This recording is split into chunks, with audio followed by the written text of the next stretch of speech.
भारत जोड़ो न्याय यात्रा में हमने एक नया शब्द डाला है, न्याय शब्द डाला है। और इस शब्द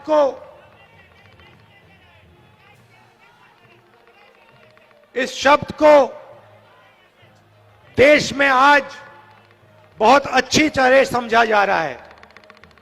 ये जो एचईसी के पोस्टर लिए हैं, आप अन्याय शब्द को बहुत अच्छी तरह समझते हो, क्योंकि आपके खिलाफ अन्याय किया जा रहा है। किया जा रहा है, नहीं किया जा रहा है? जोर से बोलो, दिल्ली तक सुनाई देना चाहिए। देखिए, पब्लिक सेक्टर एंटरप्राइज है, इसका आस्ते आस्ते नरेंद्र मोदी जी और उनकी सरकार इसका आस्ते आस्ते आस्ते आस्ते गला घोट रहे हैं। सही? बताइए, एचईसी का गला क्यों घोटा जा रहा है? क्योंकि सरकार और बीजेपी चाहती है कि एचईसी काम ना करे और आने वाले कल एचईसी फैक्ट्री का नाम बदलकर अदानी नाम का नेम प्लेट इसके ऊपर लगा दिया जाए। इसको प्राइवेटाइज कर दिया जाए। और भाइयों और बहनों, आज एचईसी के लोग आए हैं, मगर जहां भी मैं जाता हूं वहां पे ऐसे किसी ना किसी पब्लिक सेक्टर यूनिट के लोग बैनर लिए, पोस्टर लिए, झंडा लिए खड़े दिखते हैं। बीएचईएल, एचएएल, एचईसी, क्योंकि मोदी सरकार सारे के सारे पब्लिक सेक्टर यूनिट्स को आस्ते आस्ते आस्ते मारकर एक ही नेम प्लेट लगाना चाहती है। भाइयों और बहनों, बीएचईएल नहीं, एचएएल नहीं, एचईसी नहीं, इंडियन ऑयल नहीं, अदानी।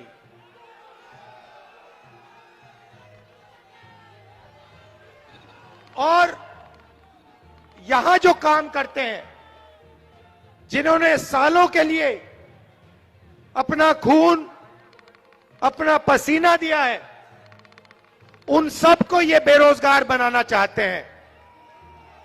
और मैं इस स्टेज से आपको बता दूंगा, और ये याद रखिए एचईसी वाले लोग, कांग्रेस पार्टी ये नहीं होने देगी।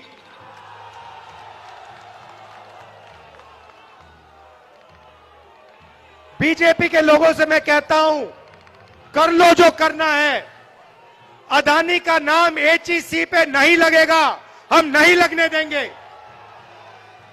ये देश की पूंजी है, ये किसी उद्योगपति की पूंजी नहीं है। ये फ्री गिफ्ट अदानी को नहीं मिलेगा, ये हम आपको आश्वासन दे रहे हैं। और हमारी सरकार आएगी तो जो आपको सपोर्ट की जरूरत होगी वो आपको सपोर्ट मिलेगी और आपको कंपेटिटिव बनाया जाएगा। भाइयों और बहनों, पूरे देश में प्राइवेटाइजेशन किया जा रहा है। मैं आपसे पूछना चाहता हूं,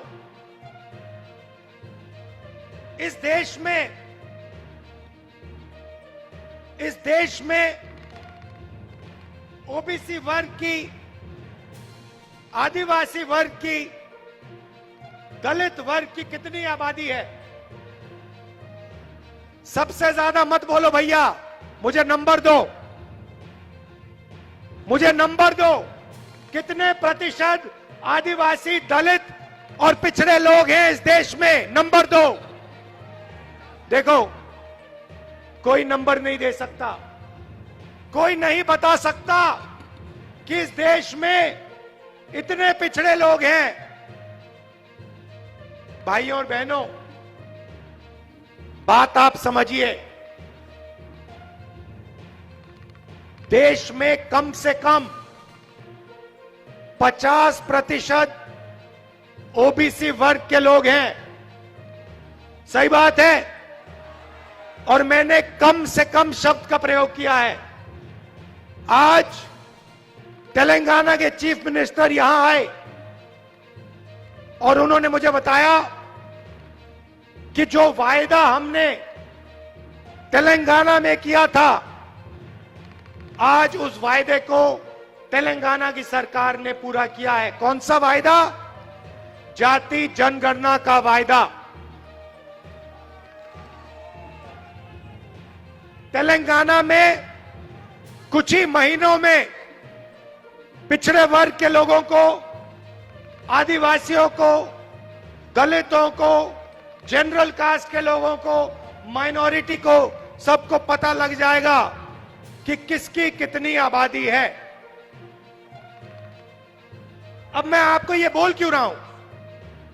क्योंकि ये जो एचईसी के लोगों को तंग किया जा रहा है, ये पिछड़े वर्ग के लोग हैं, ये आदिवासी हैं, ये दलित हैं, और इनको रोजगार से हटाया जा रहा है और इस एचईसी को प्राइवेटाइज किया जा रहा है। प्राइवेटाइजेशन का मतलब समझिए। प्राइवेटाइजेशन का मतलब ओबीसी को, दलित को, आदिवासी को और गरीब जनरल कास्ट के व्यक्ति को बेरोजगार बनाने का काम है। यह प्राइवेटाइजेशन नहीं है।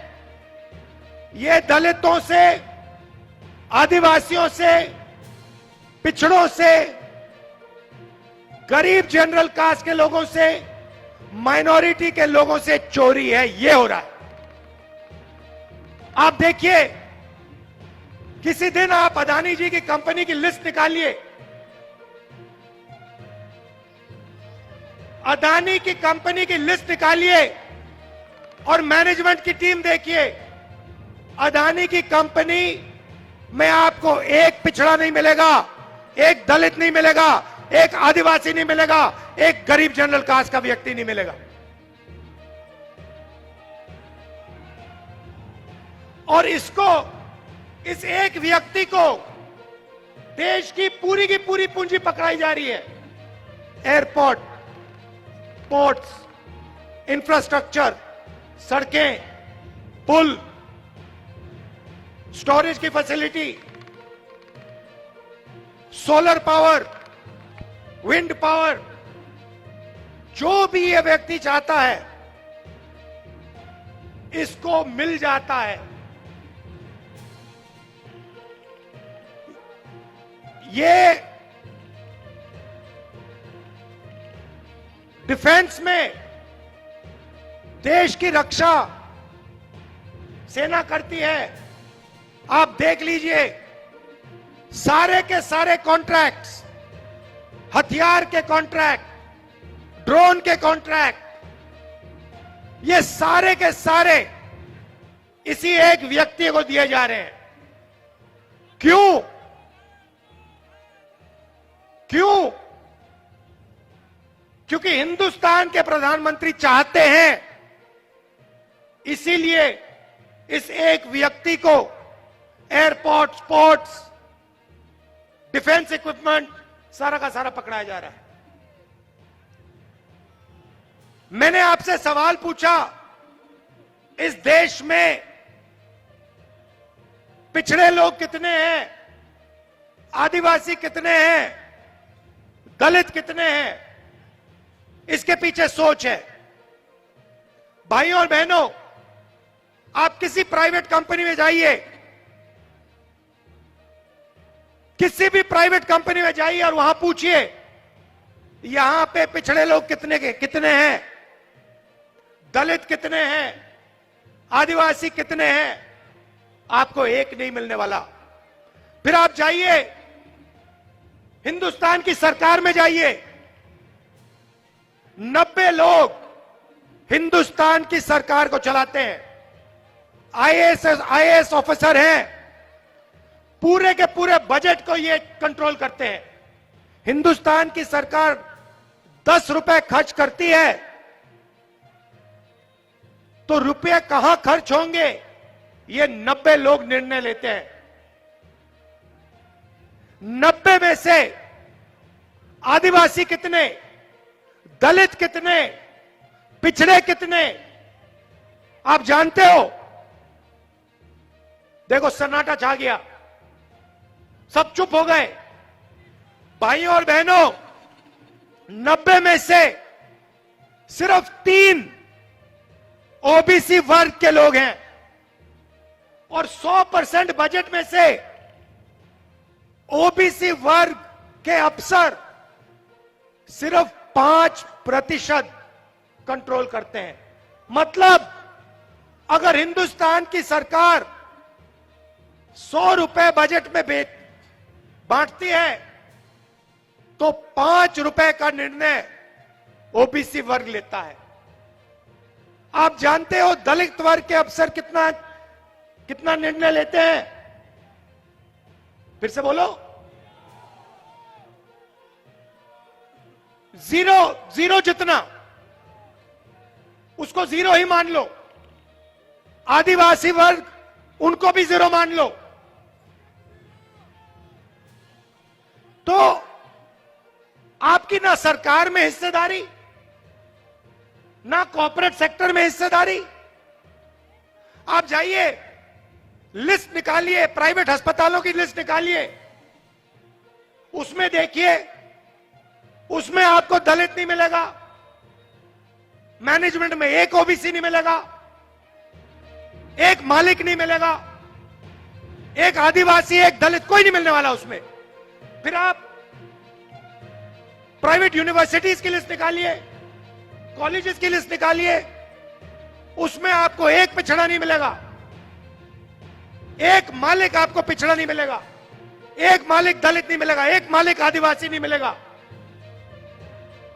फिर आप जाइए और कहिए ठीक है, कॉर्पोरेट सेक्टर में नहीं मिला, सरकार में नहीं मिला, अस्पतालों में नहीं मिला, यूनिवर्सिटी कॉलेज में नहीं मिला। और फिर आप लिस्ट निकालिए जो कॉन्ट्रैक्ट से काम करते हैं, कॉन्ट्रैक्ट लेबर की लिस्ट निकालिए और उस लिस्ट में आपको सिर्फ ओबीसी, दलित और आदिवासी मिलेगा और कोई नहीं मिलने वाला। तो पिछड़ों को, दलितों को, आदिवासियों को, सही बात बोली, उनको कॉन्ट्रैक्ट लेबर, उनको मजदूरी, बॉन्डेड लेबर बनाया जा रहा है। और बड़ी बड़ी कंपनियों में, अस्पतालों में, कोर्ट्स में, स्कूल कॉलेजेस में इनकी कोई हिस्सेदारी नहीं है। तो सबसे पहले यह पता लगाना है कि इस देश में दलित, आदिवासी और पिछड़े हैं कितने। 50% कम से कम पिछड़े वर्ग के लोग हैं, 8% आदिवासी हैं, 15-16% दलित हैं, और इनकी हिस्सेदारी है ही नहीं, कहीं भी नहीं है, कहीं भी नहीं है। किसी भी मजदूर के पास चले जाओ। आज मैं अभी सड़क पे था, साइकिल पर 200 किलो कोयला लिए, धकेल कर साइकिल पर 200 किलो कोयला लिए, धकेल कर भूखे आदिवासी 50 किलोमीटर चल रहे थे। मैंने अपनी आंखों से देखा। वहां पे आपको आदिवासी मिल जाएगा, वहां पे आपको दलित मिल जाएगा, वहां पे आपको पिछड़ा मिल जाएगा, मगर किसी बड़ी कंपनी में नहीं मिलने वाला, किसी अस्पताल के मैनेजमेंट के ऑफिस में नहीं मिलने वाला। यही हिंदुस्तान के सामने सबसे बड़ा सवाल है, इससे बड़ा सवाल है ही नहीं। और इसीलिए हमारा पहला कदम पूरे देश में जाति जनगणना को करवाने का होगा और हम पता लगाएंगे इस देश में दलित कितने, आदिवासी कितने, पिछड़े कितने। और एक और बात समझिए, रिजर्वेशन की बात कर रहा हूं। आजकल 50% से ज्यादा रिजर्वेशन नहीं मिल सकती। ये जो 50% का लिमिट है, इसको कांग्रेस पार्टी की सरकार, इंडिया की सरकार उठा के फेंक देगी। और हम जो दलित हैं, आदिवासी भाई हैं, उनके रिजर्वेशन में कोई कमी नहीं आएगी। मैं आपको गारंटी देके कह रहा हूं। और जो पिछड़ों का हक बनता है वो उनको मिलेगा। तो ये देश का सबसे बड़ा मुद्दा है। इससे बड़ा मुद्दा है ही नहीं। सामाजिक अन्याय और इसी से जुड़ा हुआ आर्थिक अन्याय। आप मुझे बताइए, जीएसटी से छोटे व्यापारियों को, मजदूरों को, स्मॉल और मीडियम बिजनेस वालों को फायदा हुआ? मुझे हाथ उठा के दिखा दो इस यहां पे, नहीं हाथ नीचे करो, यहां पे एक व्यक्ति जिसको जीएसटी से फायदा हुआ हो, मुझे दिखा दो। कौन है ये? अंबानी को फायदा हुआ, अदानी को फायदा हुआ, देश के अमीर लोगों को फायदा हुआ। ये एचएसई में जो काम करते हैं, इनका जबरदस्त नुकसान हुआ। जीएसटी कौन देता है? जीएसटी अमीर लोग नहीं देते। जीएसटी वो मजदूर देता है जो 200 किलो को धकेल रहा था। वो उतनी ही जीएसटी देता है जितनी अदानी देता है, अंबानी देता है। वो शर्ट खरीदता है, उतनी ही जीएसटी लगती है जितनी अदानी जी की शर्ट को लगती है। तो पैसा कहां से जा रहा है? बजट का पैसा कहां से जा रहा है? दलितों से, आदिवासियों से, पिछड़ों से, गरीब जनरल कास्ट के लोगों से, माइनॉरिटी से। और जा कहां रहा है? अरबपतियों के जेब में, अदानी की जेब में, इन लोगों की जेब में। इसीलिए देश में भयंकर बेरोजगारी फैल गई है। इन्होंने क्या किया? सारे छोटे व्यापारियों को खत्म कर दिया। जो छोटा बिजनेस करते थे, जो स्मॉल और मीडियम बिजनेस करते थे, उनको सबको मार दिया। दो हथियार का प्रयोग किया इन्होंने। पहले प्रधानमंत्री ने झूठ बोला और कहा कि मैं काले धन के खिलाफ लड़ाई लड़ रहा हूं और नोटबंदी कर दी। नोटबंदी ने हिंदुस्तान के सब छोटे बिजनेस वालों को खत्म कर दिया, उड़ा दिया।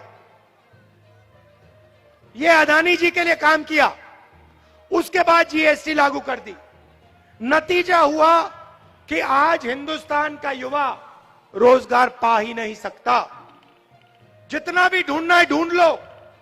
मैं झारखंड के युवाओं से कह रहा हूं, देश के बाकी युवाओं से कह रहा हूं, जितना आपको ढूंढना है ढूंढो।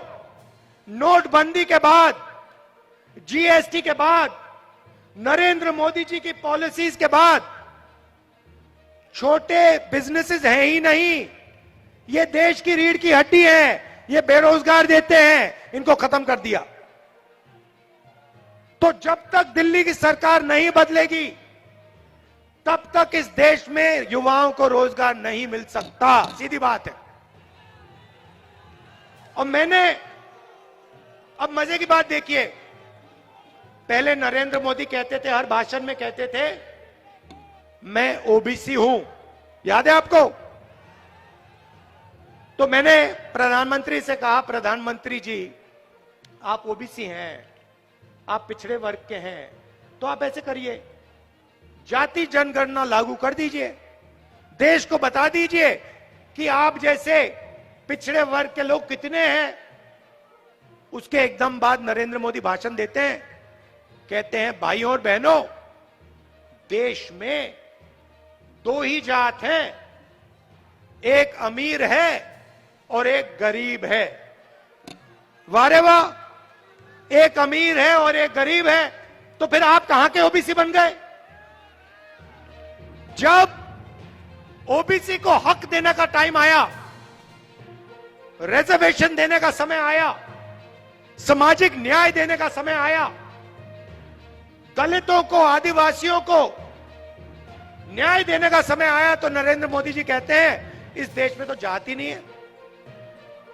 और जब वोट लेने का समय आता है तो नरेंद्र मोदी कहते हैं मैं तो ओबीसी हूं, मैं तो ओबीसी हूं।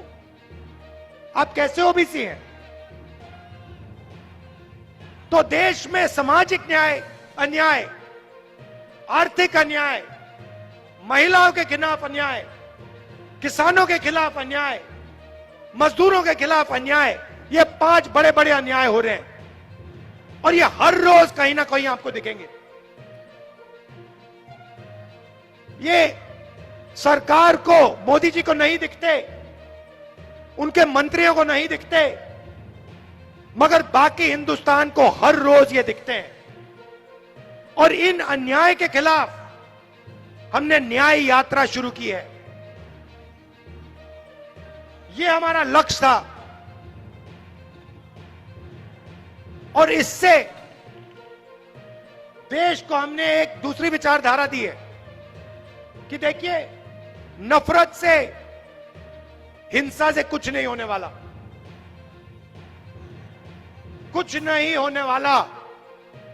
बेरोजगारी फैलेगी, महंगाई बढ़ेगी, यही होने वाला है। और ये आपको पिछले 10 साल में दिखा है। जितनी नफरत बढ़ती है, जितनी हिंसा बढ़ती है, उतनी बेरोजगारी बढ़ती है, उतनी महंगाई बढ़ती है, उतना पैसा अदानी जी का बनता है। तो ये हो क्या रहा है? ये आपको लड़ाते हैं, एक दूसरे से लड़ाते हैं और आपसे कहते हैं देखो, एक धर्म दूसरे धर्म से लड़ो, एक जात दूसरी जात से लड़ो, एक भाषा दूसरी भाषा से लड़ो। समाज में हिंसा फैलाते हैं और फिर आपकी जेब में से आपका पैसा उठा के अदानी जी की जेब में कर देते हैं। यही हो रहा है। और आखिरी बात आपसे कहना चाहता हूं, यहां पे आपकी सरकार को ये क्यों हटाए? क्योंकि ये इस बात को एक्सेप्ट नहीं कर सकते हैं कि झारखंड में आदिवासी चीफ मिनिस्टर है। ये इस बात को एक्सेप्ट ही नहीं कर सकते। इसीलिए इन्होंने हमारी सरकार को हटाने की कोशिश की। और कांग्रेस पार्टी, जेएमएम, सब मिलकर बिल्कुल इनके सामने एक लाइन में खड़े हो गए। और क्या हुआ? सरकार बच गई। ये हर प्रदेश में करते हैं। जहां भी उनको चांस मिले, ये या सीबीआई का प्रयोग करके, ईडी का प्रयोग करके, इनकम टैक्स का प्रयोग करके या पैसा देकर ये यही काम करते हैं। लोकतंत्र पे ये आक्रमण कर रहे हैं, संविधान पे ये आक्रमण कर रहे हैं, क्योंकि ये जनता की जो आवाज है इसको दबाना चाहते हैं। और कांग्रेस पार्टी, हमारा गठबंधन, इंडिया गठबंधन, लोकतंत्र की जो आवाज है उसको कभी नहीं दबने देगा। तो आप सब यहां आए, आपने इतनी हमारी मदद की, सड़कों पे लाखों लोग निकले। मोदी मीडिया, देखिए मोदी मीडिया, मैंने पहले कहा